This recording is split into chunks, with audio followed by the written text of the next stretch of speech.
Janasena party ఆవిర్భావ జయకేతన సభ ఇప్పటివరకు 12 ఆవిర్భావ దినోత్సవాలు జరుపుకున్నాం.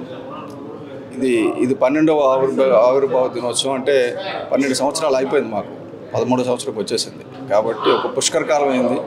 ఒక పుష్కరకాలం అంటే ఒక నార్మల్గా నదికి అయితే ఒక లైఫ్ సైకిల్ అంటారు, అటువంటిది. కాబట్టి ఇక్కడ ఈ ఆవిర్భావ దినోత్సవం రోజుని ఒక పండుగ వాతావరణం, అది కూడా హోలీ రోజున వచ్చింది.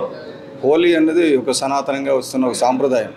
అలాగే సనాతన సాంప్రదాయాన్ని కాపాడే ఉద్దేశంతో పవన్ కళ్యాణ్ గారు ఒక పార్టీ పెట్టడం, అతను సనాతన ధర్మాన్ని పరిరక్షిస్తూ ముందుకెళ్తానని ఆయన చెప్పడం జరిగింది. కాబట్టి ఇది యాక్చువల్గా ఏంటంటే ఒక విజయం వచ్చిన తర్వాత ఇప్పుడు మేము అధికారంలో లేము. అధికారంలోకి వచ్చిన తర్వాత మొట్టమొదటి సభ, ఇక మీద నుంచి దిశానిర్దేశం. అలాగే ఇక్కడ వరకు 12 ఏళ్ళు సహాయ సహకారాలు అందించిన ప్రజలకి, ముఖ్యంగా జన సైనికులకి, వీర మహిళలకి కృతజ్ఞతలు తెలపడానికనే ఈ సభను వినియోగించుకుంటానని ఆల్రెడీ పవన్ కళ్యాణ్ గారు చెప్పడం జరిగింది.